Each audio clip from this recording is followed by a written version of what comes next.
Okey, seketika tadi kita bercakap tentang penyakit hand, foot and mouth disease ataupun HFMD yang mana dilaporkan oleh Tan Sri Dr. Nisha Abdullah sehingga 15 kali ganda berbanding tahun 2021. Jadi persoalan tentang bagaimana kita mengawasi dan juga mengelakkan HFMD khususnya pada anak-anak kecil ini akan kita bincangkan. Ya, bersama dengan kita di atas talian sekarang ini iaitu Dr. Norita Samsudin selaku pakar perubatan kesihatan awam bahagian kawalan penyakit KKM. Assalamualaikum doktor. Waalaikumsalam Raja. Okey doktor, jadi ini antara perkara yang perlu kita elakkan. Yalah, kita faham sekarang ni musim perayaan ini menunjukkan ialah saat yang paling gembira buat kita semua, tapi dalam saat kita gembira ini perlu untuk kita berhati-hati mengawasi pergerakan anak-anak kita berkenaan dengan kes HFMD yang sekarang ini kian meningkat doktor. Komen. Memang pada waktu sekarang di mana banyak lawatan ataupun jamuan hari raya yang dibuat di seluruh Malaysia, dan di mana ini juga akan menyebabkan kita boleh katalah sekiranya ada antara tetamu-tetamu tu mengalami kes HFMD di mana yang ini juga boleh menyebabkan berlakunya sebaran HFMD di antara tetamu-tetamu. Jadi kita sebagai ibu bapa perlulah mengambil langkah-langkah pencegahan untuk mengelak daripada kita anak-anak dijangkiti oleh HFMD lah. Okey, doktor, seketika kita juga nak mengetahui secara asasnya untuk kita mengingatkan berulang kembali bagaimanakah corak transmisi ataupun kaedah penularan penyakit HFMD ini khususnya pada anak-anak kecil, doktor. Untuk penyakit HFMD ini dia boleh disebarkan melalui satu caranya adalah bersin dan juga batuk oleh pesakit HFMD tersebut. Yang kedua melalui pergaulan antara anak-anak dengan kes ataupun pesakit HFMD dan juga berkongsi alatan ataupun barang peribadi di antara mereka dan juga menyentuh permukaan yang telah pun terdedah dengan virus ataupun terdedah ataupun yang telah pun disentuh oleh pesakit HFMD. So jadi daripada segi sebaran tu dia adalah mudah untuk disebarkan daripada kes atau pesakit HFMD kepada anak-anak kita. Okey, dan simptom-simptom awal doktor untuk kita mengetahui bahawa anak kita telah pun dijangkiti dengan wabak ini bagaimana doktor? Pada mulanya selalunya kanak-kanak dia akan mengalami demam iaitu pada 1 atau 2 hari, dan kemudian dia akan mula keluar ulcer di mulut iaitu pecah-pecah, tanda pecah ataupun ulcer, dan yang ketiga ialah terdapatnya ruam merah ataupun lepuh terutama di tapak tangan, celah-celah jari, di kaki, di bahagian belakang dan juga di sendi-sendi seperti siku ataupun di belakang lutut dan juga di belakang punggung serta juga kawasan lampin, dan selalunya dia akan timbul selepas dia mengalami demam 1 atau 2 hari. Okey, doktor, mungkin kalau sekiranya ada simptom-simptom awal, apakah kaedah rawatan yang boleh dilakukan di rumah oleh ibu bapa sebelum penyakit itu menjadi lebih parah ataupun lebih serius? Satu, kalau kita syaki bahawa anak kita mengalami HFMD, kita perlulah membawa anak kita ke klinik ataupun ke hospital untuk mendapatkan pengesahan daripada doktor atau pengawal perubatan. Tetapi kita sebagai ibu bapa juga, di mana kita tahu bahawa HFMD ini dia adalah merupakan penyakit yang mempunyai tanda atau gejala yang ringan sahaja dan selalunya ia akan sembuh dalam masa 7 ke 10 hari. Jadi ibu bapa perlulah memainkan peranan di mana rawatan yang perlu diberikan adalah lebih kepada simptomatik ataupun terhadap gejala. Contohnya kalau macam anak kita demam, kita perlu bagi ubat demam, dan juga kalau macam untuk tempat yang terdapat ruam tersebut boleh meletakkan lotion atau kita letakkan lemai lotion untuk mengurangkan kekeringan ataupun gatal. Dan juga satu lagi ialah ibu bapa perlulah memantau keadaan anak, di mana kalau ada ulcer selalunya kanak-kanak dia akan kurang untuk makan ataupun minum. Jadi ibu bapa perlu pastikan bahawa anak makan dan minum secara berkala atau berterusanlah untuk mengelakkan daripada dehidrasi pada badan. Okey, dan doktor, kalau kita lihat doktor daripada segi simptomnya sama seperti chickenpox juga doktor HFMD, tapi bezanya HFMD ini adalah risikonya sekiranya dijangkiti oleh anak-anak kecil. Apakah antara risiko yang akan berlaku kepada mereka? Daripada segi risiko tersebut, macam kita tahu tadi, penyakit HFMD ni dia adalah merupakan penyakit yang mempunyai gejala yang ringan, di mana kebanyakan kanak-kanak dia akan sembuh sendiri dalam masa 7 ke 10 hari lah. Tetapi macam kita tahulah bahawa penyakit HFMD ni 90% adalah dijangkiti pada kanak-kanak yang berumur 6 tahun ke bawah. Di mana sebenarnya penyakit HFMD ini boleh berlaku pada semua umur daripada kanak-kanak kepada dewasa, tetapi lebih daripada 90% kan adalah pesakit berlaku di kalangan kanak-kanak yang berumur 6 tahun ke bawah lah. Doktor, sekiranya seseorang kanak-kanak itu dan juga mempunyai adik-beradik yang lain di dalam satu rumah, dalam isi rumah tersebut, jadi apakah yang boleh dilakukan oleh ibu bapa untuk mengelakkan agar anak-anak yang lain tidak dijangkiti sekiranya ada seorang atau dua orang anak yang telah pun dijangkiti HFMD? Yang ini memang soalan yang bagus ya Ismail. Macam sekiranya kalau anak kita ada berapa orang anak, ada seorang yang mengalami HFMD, sepatutnya anak tersebut perlulah diasingkan. Maksudnya kita asingkan di dalam bilik yang berasingan berasingan daripada abang atau kakak atau adiknya lah. Di mana penyakit ini dia akan mudah disebarkan kepada di kalangan adik-beradik. Dan di mana untuk tempoh 7 ke 10 hari itu kita perlu pastikan bahawa anak yang mengalami HFMD itu perlu diasingkan di dalam bilik. Kalau boleh, tidak ada pergaulan, tidak ada sentuhan di antara dia dan juga anak lain.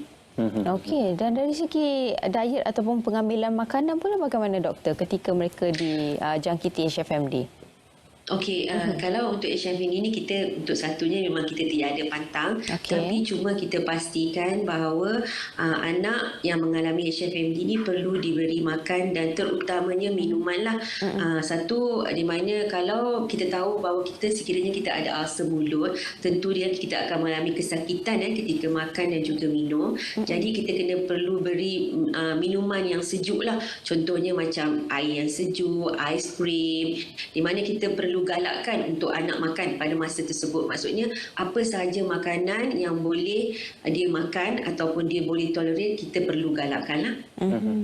Doktor, apakah sekiranya ibu bapa bertindak untuk menyapu krim bagi mengurangkan dan juga melegakan sedikit pembukaan di kulit anak-anak itu boleh dilakukan oleh pihak ibu bapa di rumah? Boleh.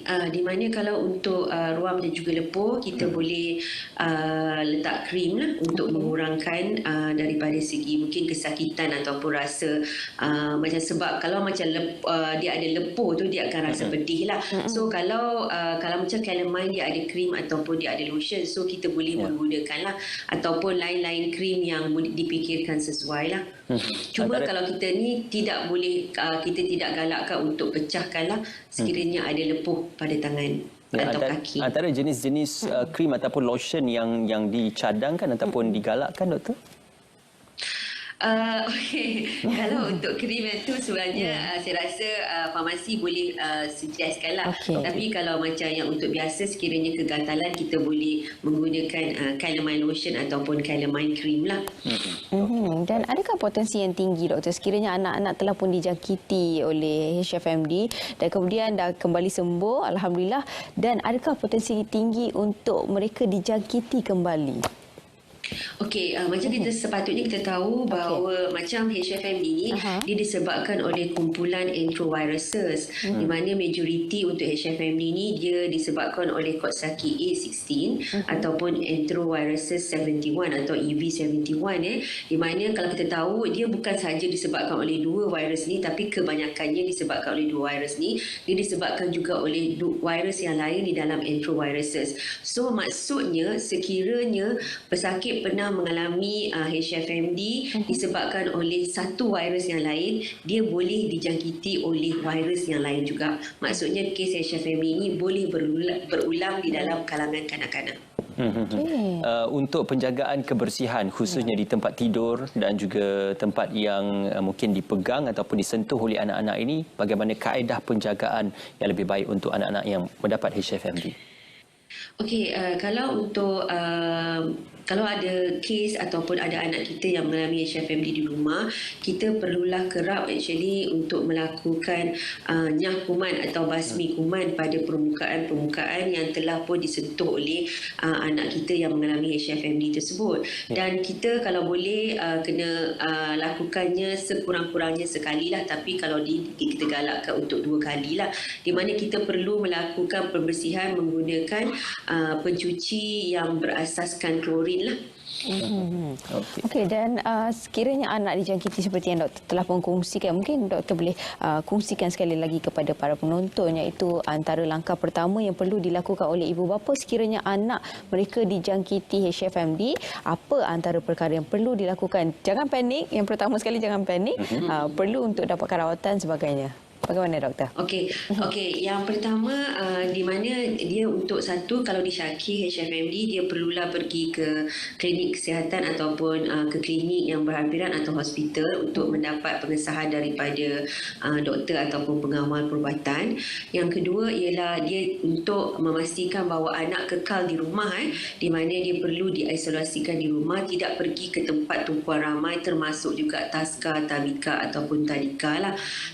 Dan juga di mana anak-anak tersebut yang perlu kekal di rumah itu perlu pastikan bahawa tiada pergaulan dengan adik-beradik yang lain, dan juga kena kekalkan daripada segi kebersihan diri dan juga kebersihan persekitaran rumah lah. Daripada kebersihan diri iaitu untuk anak-anak yang sihat perlulah kerap untuk membasuh tangan dan juga ataupun menggunakan hand sanitizer. Dan juga untuk ibu perlulah memastikan bahawa kerap untuk mencuci ataupun menyah kuman atau membasmi kuman permukaan-permukaan yang terdedah dengan pesakit HFMD tersebut. Contohnya macam lantai, ditandas. Jadi daripada segi langkah-langkah tersebut ini perlulah kita ambil sebagai ibu bapa untuk mengelak daripada sebaran HFMD tersebut daripada satu anak kepada anak lain dan juga kepada orang lain. Ya. Doktor, untuk kita melihatkan antara interaksi kepada kanak-kanak yang sudah pun mempunyai penyakit-penyakit kulit yang lain seperti eczema, psoriasis dan sebagainya, apakah adanya interaksi antara penyakit-penyakit kulit ini dengan penyakit HFMD? Okey, kalau untuk interaksi itu sebenarnya kalau interaksi kita sentuh daripada segi in terms of kalau ada pendedahan di antara pesakit-pesakit yang macam ada eczema ataupun pesakit HFMD itu, dia sebenarnya dia tidak ada tidak ada pengaruh ataupun tidak ada interaksi sebenarnya. Di mana maksudnya kalau ada eczema, dia tidak akan memburukkan eczema tersebut dengan adanya dijangkiti oleh HFMD, sebab dia adalah dua penyakit yang berbeza yang disebabkan oleh macam contoh HFMD disebabkan oleh virus yang berbeza. Okey.